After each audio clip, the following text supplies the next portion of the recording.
Cricket for the Crocodile by Ruskin Bond and illustrations by Mihir Joglekar by Puffin Books. Chapter 1. Ranji was up at dawn. It was Sunday, a school holiday. Although he was supposed to be preparing for his exams, only a fortnight away, he could not resist one or two more games before getting down to history and algebra and other unexciting things. I'm going to be a test cricketer when I grow up, he told his mother. Of what use will maths be to me? You never know, said his mother, who happened to be more of a cricket fan than his father. You might need maths to work out your batting average. And as for history, wouldn't you like to be a part of history? Famous cricketers make history. Making history is all right, said Ranji. As long as I don't have to remember the date on which I make it. Ranji met his friends and teammates in the park. The grass was still wet with dew, the sun only just rising behind the distant hills. The park was full of flower beds and swings and slides for smaller children. The boys would have to play on the river bank against their rivals, the village boys. Ranji did not have a full team that morning, but he was just looking for a friendly match. The really important game would be held the following Sunday. The village team was quite good because the boys lived near each other and practiced a lot together, whereas Ranji's team was drawn from all parts of the town.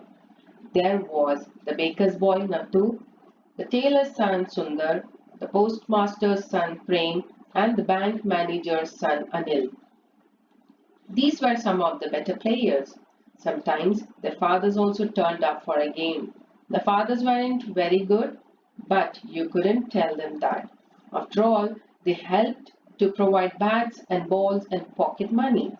A regular spectator at these matches was Naku the crocodile, who lived in the river. Naku means nosy, but the village boys were very respectful and called him Nakuji, Naku sir.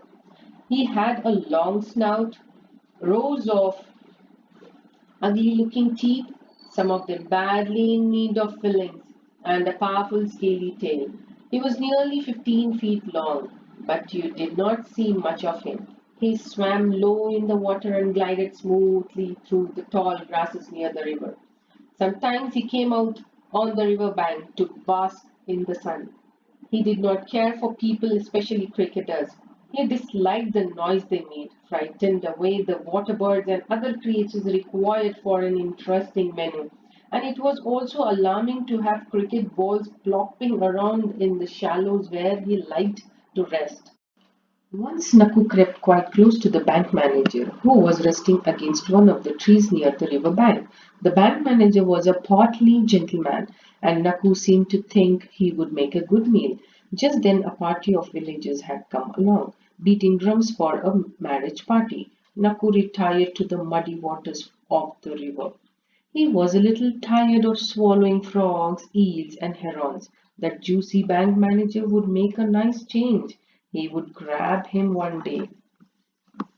Chapter 2. The village boys were a little bigger than Ranji and his friends, but they did not bring their fathers along. The game made very little sense to the older villagers, and when balls came flying across fields to land in milk pails or cooking pots, they were as annoyed as the crocodile. Today, the men were busy in the fields, and Naku the crocodile was wallowing in the mud behind a screen of reeds and water lilies. How beautiful and innocent those lilies looked! Only sharp eyes would have noticed. Naku's long snout thrusting above the broad flat leaves of the lilies. His eyes were slits. He was watching. Ranji struck the ball hard and high. Splash! It fell into the river about 30 feet from where Naku lay. Village boys and town boys dashed into the shallow water to look for the ball. Too many of them. Crowds made Naku nervous. He slid away, crossed the river to the opposite bank, and sulked. As it was a warm day, nobody seemed to want to get out of the water. Several boys threw off their clothes, deciding that it was a better day for swimming than for cricket. Naku's mouth watered as he watched those bare limbs splashing about. "We are supposed to be practicing," said Ranji, who took his cricket seriously. "We won't win next week." "Oh, we will win easily," said Anil, joining him on the river bank. "My father says he is going to play."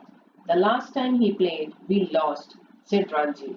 "He made 2 runs and forgot to field." "He was out of form," said Anil, ever loyal to his father, the bank manager. Shiru, the captain of the village team, joined them. "My cousin from Delhi is going to play for us. He made 100 in one of the matches there." "He won't make 100 on this wicket," said Ranji. "It's slow at one end and fast at the other." "Can I bring my father?" asked Nathu, the baker's son. "Can he play?" "Not too well, but he will bring along a basket of biscuits, buns, and pakoras." "Then he can play," said Ranji, always quick to make up his mind. No wonder he was the team's captain. "If there are too many of us, we will make him 12th man." The ball could not be found, and as they did not want to risk their spare ball, the practice session was declared over. "My grandfather's promised me a new ball," said little Mani from the village team, who bowled tricky leg breaks which bounced to the off side. "Does he want to play too?" asked Ranji. "No, of course not. He is nearly 80. "That's settled then," said Ranji. "We will all meet here at 9 o'clock next Sunday. 50 overs aside." They broke up, Shiru and his team wandering back to the village, while Ranji and his friends got onto their bicycles. 2 or 3 to a bicycle, since not everyone had one, and cycled back to town. Naku left in peace at last, returned to his favourite side of the river, and crawled some way up the river bank, as if to inspect the wicket. It had been worn smooth by the players and looked like a good place to relax. Naku moved across it. He felt pleasantly drowsy in the warm sun, so he closed his eyes for a little nap. It was good to be out of the water for a while.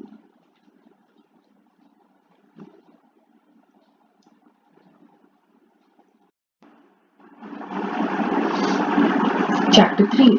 The following Sunday morning, a cycle bell tinkled at the gate. It was Nathu waiting for Ranji to join him.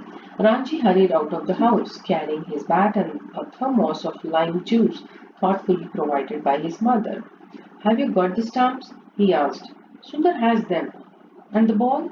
"Yes, and Anil's father is bringing one too, provided he opens the batting." Nathu wrote, while Ranji sat on the crossbar with bat and thermos. Anil was waiting for them outside his house. "My father's gone ahead on his scooter. He is picking up Nathu's father. I will follow with Prem and Sundar." Most of the boys got to the river bank before the bank manager and the baker. They left their bicycles under a shady banyan tree and ran down the gentle slope to the river. And then, one by one, they stopped astonished by what they saw. They gasped in awe at their cricket pitch. Across it, basking in the soft, warm sunshine, was Naku the crocodile. "Where did it come from?" asked Ranji. "Usually he stays in the river," said Shiru, who had joined them. "But all this week he is been coming out to lie on our wicket. I don't think he wants us to play." "We will have to get him off," said Ranji. "You would better keep out of reach of his tail and jaws." "We will wait until he goes away," said Prem. But Naku showed no signs of wanting to leave. He rather liked the smooth, flat stretch of ground which he had discovered. And now here were all those boys again, doing their best to disturb him. After some time, the boys began throwing pebbles at Naku. These had no effect, simply bouncing off the crocodile's thick hide.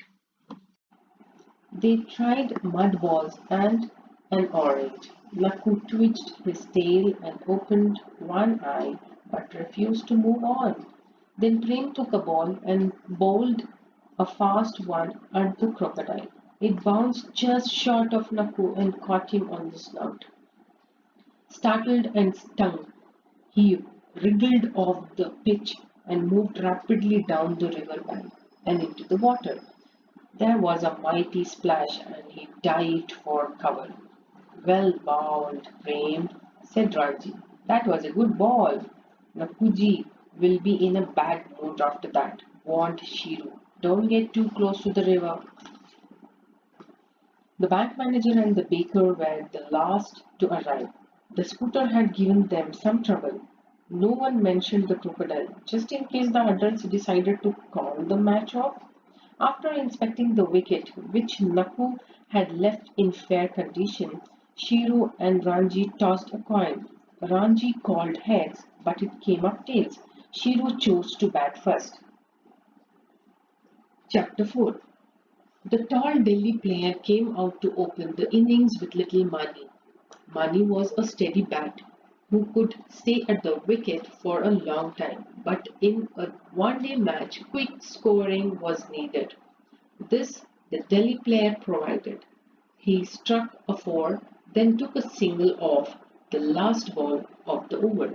It gave him the strike and he took 8 runs off the next over. In the third over, Mani tried to hit out and was bowled for a duck. So the village team's score was 13 for 1. Well done, said Ranji to fast bowler Prem. But we will have to get that tall fellow out soon. He seems quite good. The tall fellow showed no sign of getting out. He hit 2 more boundaries and then swung one hard and high towards the river. Naku, who had been sulking in the shallows, saw the ball coming towards him. He opened his jaw wide and with a satisfying clunk, the ball lodged between his back teeth. Naku got his teeth deep into the cricket ball and chewed. Revenge was sweet, and the ball tasted good too. The combination of leather and cork was just right. Naku decided that he would snap up any other ball that came his way.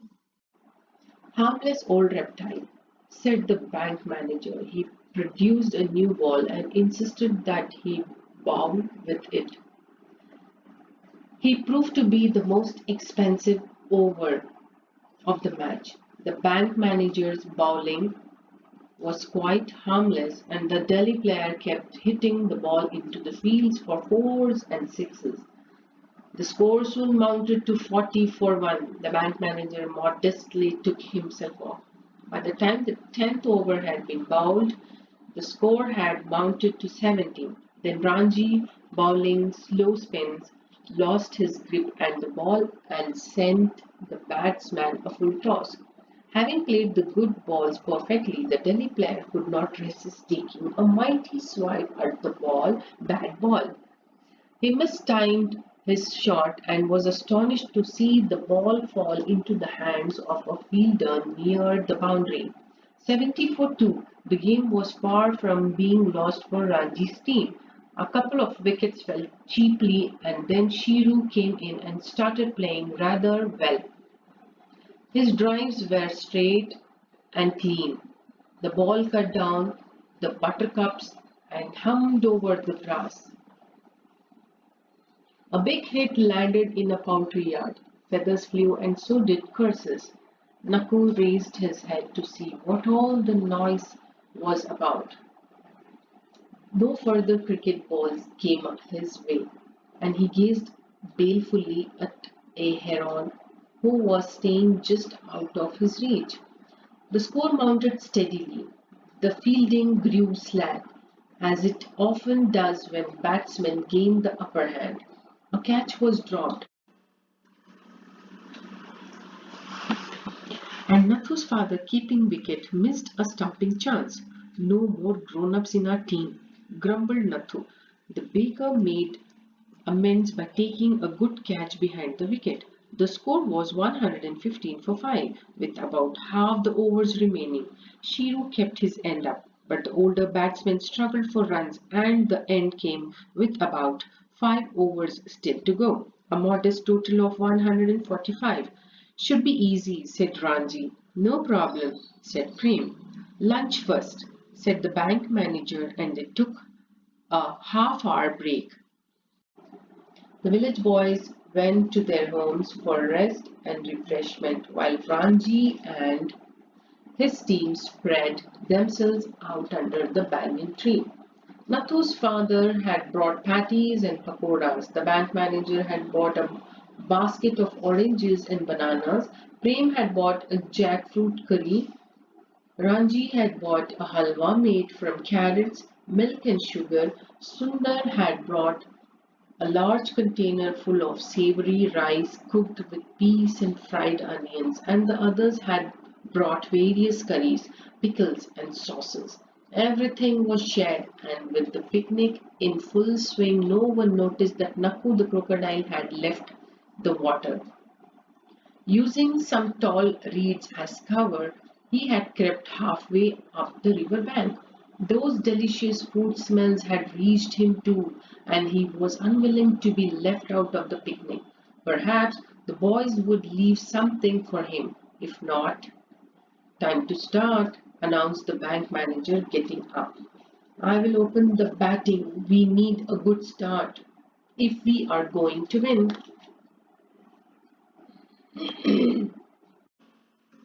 Chapter 5. The bank manager strode out to the wicket in the company of young Nathu. Shiru opened the bowling for the village team. The bank manager took a run off the first ball. He puffed himself up and waved his bat in the air as though the match had already been won. Nathu played out the rest of the over without taking any chances. The tall Delhi player took up the bowling from the other end. The bank manager tapped his bat impatiently, then raised it above his shoulder, ready to hit out. The bowler took a long, fast run up to the bowling crease. He gave a little leap, his arm swung over, and the ball came at the bank manager in a swift, curving flight. The bank manager still had his bat raised when the ball flew past him and uprooted his middle stump. A shout of joy went up for the fielders. The bank manager was on his way back to the shade of the banyan tree. A fly got in my eye, he muttered. I wasn't ready. Flies everywhere. And he swatted angrily at flies that no one else could see. The villagers, hearing that someone as important as a bank manager was in their midst, decided that it would be wrong for him to sit on the ground like anyone else. So they brought him a cot from the village. It was one of those light wooden beds, tapped with strands of thin rope. The bank manager lowered himself into it rather gingerly. It creaked but took his weight. The score was 1 for 1. Anil took his father's place at the wicket and scored 10 runs in 2 overs. The bank manager pretended not to notice, but he was really quite pleased. Takes after me, he said, and made himself comfortable on the cot. Nathu kept his end up while Anil scored the runs. Then Anil was out, skying a catch to mid-wicket. 25 for 2 in 6 overs. It could have been worse. Well played, called the bank manager to his son, and then lost interest in the proceedings. He was soon fast asleep on the cot. The flies did not seem to bother him anymore. Nathu kept going, and there were a couple of good partnerships for the fourth and fifth wickets. When the Delhi player finished his share of overs, the batsmen became freer in their stroke play. Then little Mani got a ball to spin sharply and Nathu was caught by the wicket keeper. It was 75 for 4 when Ranji came in to bat. Before he could score a run, His partner at the other end was bowled. And then Nathu's father strode up to the wicket, determined to do better than the bank manager. In this, he succeeded by 1 run. The baker scored 2 and then, in trying to run another 2 when there was only 1 to be had, found himself stranded halfway up the wicket. The wicket-keeper knocked his stumps down. The boys were too polite to say anything, and as for the bank manager, he was now fast asleep under the banyan tree. So intent was everyone on watching the cricket match that no one noticed that Naku the crocodile had crept further up the river bank to slide beneath the cot on which the bank manager was sleeping. There was just room enough for Naku to get between the legs of the cot.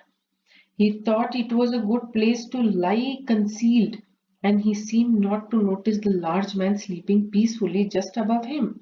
Soon the bank manager was snoring gently, and it was not long before Naku dozed off too.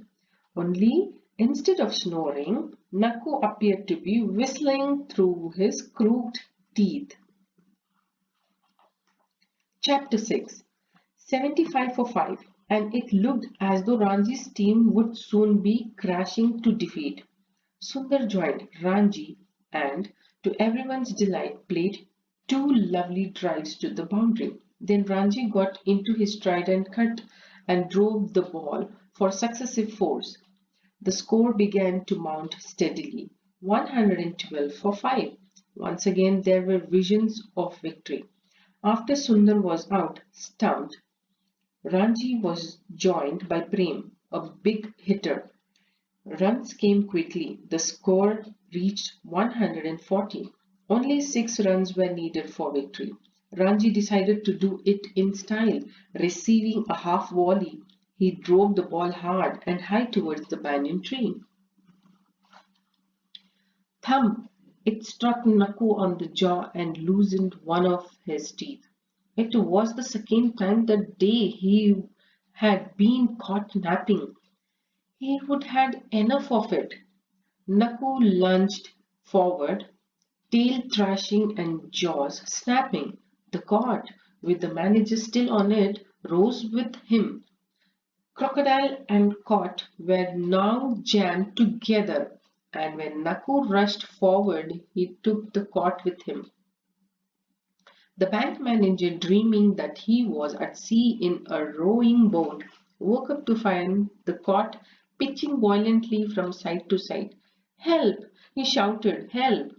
The boys scattered in all directions, for the crocodile was now advancing down the wicket, knocking over stumps and digging up the pitch. He found an abundant sun hat and swallowed it. A wicket-keeper's glove went the same way. A batman's pad was caught up on his tail. All this time the bank manager hung on to the cot for dear life, as it rocked and plunged about with the crocodile's heavings. He wondered if he should try and jump to safety, but would he be able to get out of reach of Naku's jaws and tail? He decided to hang on to the cot until it was dislodged. "Come on, boys, help!" he shouted. "Get me off!" But the cot remained firmly attached to the crocodile, and so did the bank manager. The problem was solved when Naku made for the river and plunged into its familiar waters. Then the bank manager tumbled into the water and scrambled up the river bank, while Naku made for the opposite shore. The bank manager's ordeal was over, and so was the cricket match. "Did you see how I dealt with that crocodile?" he said, still dripping, but in better humour now that he was safe again. "By the way, who won the match?" "We don't know," said Ranji, as they trudged back to their bicycles. "That would have been a 6 if you had not been in the way." Shiru, who had accompanied them as far as the main road, offered a return match the following week. "I am busy next week," said the baker. "I have another game," said the bank manager. "What game is that, sir?" asked Ranji. "Chess," said the bank manager. "You won't win without us." said the bank manager. Not a chance, said the baker. Ranji and his friends began making plans for the next match. But Ranji's team did, in fact, win the next match. Nakku the crocodile did not trouble them because the cord was still attached to his back and it took him several weeks to get it off. A number of people came to the river bank to look at the crocodile who carried his own bed around. Some even stayed to watch the cricket.